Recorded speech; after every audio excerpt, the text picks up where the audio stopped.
Hello friends, welcome to this video. Today I finally have another video in the dracozoology series, and this time we're doing a dragon that lives in an urban habitat. So if you don't know, the dracozoology series is my little pet project videos combining dragons and science/natural history. With each video, we go over a dragon from a different place in our world called Thera, which is very similar to our own world, except it has dragons in it. We'll draw the specimen, talk about art tips, and go over facts about the species. Today, we're talking about a dragon species called the volaraptor. More specifically, the domesticated volaraptor. Because who out there doesn't want a pet dragon? And actually, if you are watching this video and you don't want a pet dragon, get out. Just get out. I'm kidding, obviously, but still. As always with these videos, there will be a link in the description to download some fact sheets that you can fill out for your own dragon species, and or you can make a sheet on this dragon species. Take note, there is a printer-friendly version and a digital-friendly version of the field guide sheet. All right, let's talk about the volaraptor, domesticated volaraptor. It's a tale as old as humanity. Take some beautiful wild creatures, make them into a pet. Beautiful wild creature and pet. Now, the story of domestication in terms of the volaraptor is a bit different, more like cats, in that domesticated volaraptors are not very different from their wild cousins. And much like cats, volaraptors don't really need their humans to survive. Pretty much any pet volaraptor could live perfectly well on its own in the wild, but it is pretty nice to get hand-fed a meal every night and to sleep in a warm house with toys and treats and all that. So there you go, that's their origin story. Historians estimate that the volaraptor was domesticated around 15,000 years ago.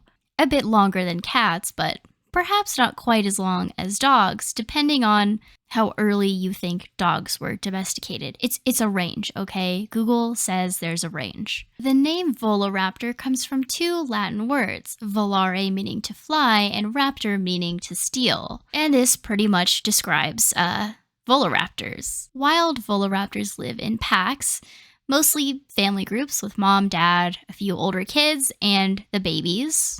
They make a living scavenging and hunting small prey, and yes, they will steal other predators' kills. They mostly eat small mammals, maybe smaller species of dragon. They've been known on occasion to eat carrion and insects. While not built to fly long distances, the volaraptor is very agile. They tend to live in forested areas where they can fly from tree to tree watching for prey. Then, when one family member spots the prey, they can fan out and herd that prey towards waiting other family members. They need to be quite agile to chase their prey through the trees and the undergrowth, but this is a learned skill. It's definitely not innate for them. It's not uncommon to see juvenile volaraptors lying dazed on the forest floor because they've run into a tree branch or something. In this case, do not, I repeat, do not pick up the juvenile volaraptor and take it home. Wild volaraptors do not do well in human families, and a lot of the time they get taken to shelters or even put down. Juvenile volaraptors are hardy, and it is normal for them to make mistakes when they're flying and fall to the ground. Almost always, there is a family member watching them from the trees, able to swoop down if a predator comes nearby. To make a good pet, a volaraptor needs to be around humans from the moment it's born. They don't necessarily imprint on their humans, they're still aware that their own parents are their parents. They just really need to learn that humans are good and okay and are the food providers and stuff from an early age in order to feel comfortable around humans. As you can hopefully see in the video, volaraptors are actually pretty small. The maximum weight of the females, which are larger than the males, is about 15 pounds. And their max wingspan is 5 feet, but that would be a really big volaraptor. All volaraptors have at least 4 ears, which help them in pinpointing the location of their prey based on sound. We humans have 2 ears, usually, located on either side of our head, and we can actually tell which side a sound is coming from based on the time it takes for the sound to reach one ear or the other, and this is subconsciously processed. If the sound reaches the left ear first, then the sound is closer to the left. The positional information that these dragons get can be even more precise because now, instead of just knowing whether the sound hits the left or the right first, they can also take into account whether the sound enters the upper or lower ear first. They can also angle their ears toward the sound, and they can often be seen cocking their heads one way and then the other to help pinpoint the exact location where the sound is coming from. In this way, they can find prey items that are hiding in the underbrush, under leaf litter, even under snow. And again, once a prey item is located, one individual will flush the prey into the claws of other family members. Volaraptors are feathered dragons, which if you can't tell now, hopefully you'll be able to tell towards the end of the drawing. These feathers help protect them from the elements, and they help the volaraptors look good for mates. They can puff up their feathers when they feel threatened, and to us it looks quite cute, but to an animal that might potentially want to eat them, it would be a bit jarring, and so it kind of helps them avoid predation a bit. Volaraptors come in a wide variety of colors. The wild members of the species tend to have more drab colors that would provide some camouflage in the forest. So browns, russets, grays and blacks, stuff like that. But the domesticated volaraptors come in, every color under the sun, basically, especially warm colors because that's where they started with the browns and russets and stuff.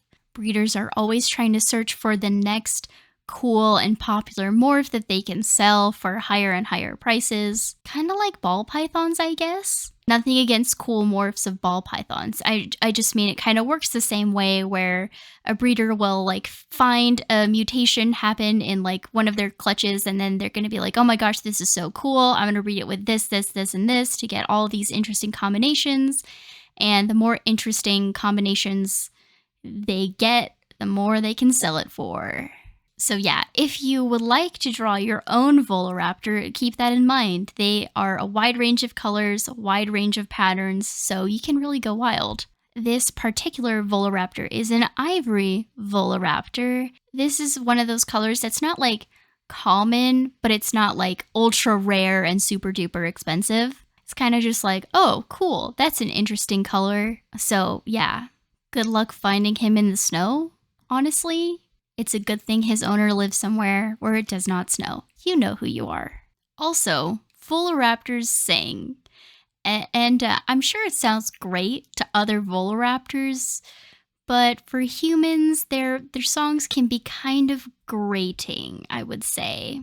People who love volaraptors can mostly ignore it. Some humans, though, will opt for getting their volaraptor's vocal cords surgically removed, and that is not okay. In addition to singing, volaraptors communicate with chirps, whistles, purrs, growls, and hisses. While communicating with other volaraptors, they do use body language, but they also very much use vocal noises, audible calls and such. And so if you take away your volaraptor's vocal cords, you really take away their ability to interact with other volaraptors. And also, it's just not good to have a superfluous surgery for your pet just because you think that they're loud.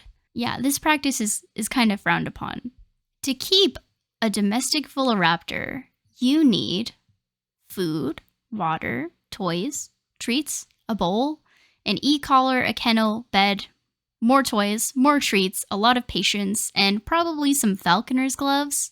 They'll also need a litter box and a shower because they really like to take dirt baths. Volaraptors have strong personalities, but they're very smart and they can be trained to do things like tricks, even following you when you're on a walk or finding things for you. Really anything a dog can do and probably more, they can be trained to do. They do quite like to think for themselves, so training can be difficult. I would say similar to training a husky. And even once they're trained and they know how to do a certain command, they might not always choose to follow the command. Now, though they can be stubborn, if they bond strongly with their owners, they can be pretty eager to please. But there's always a limit to it. They're only gonna listen to you when they really want to.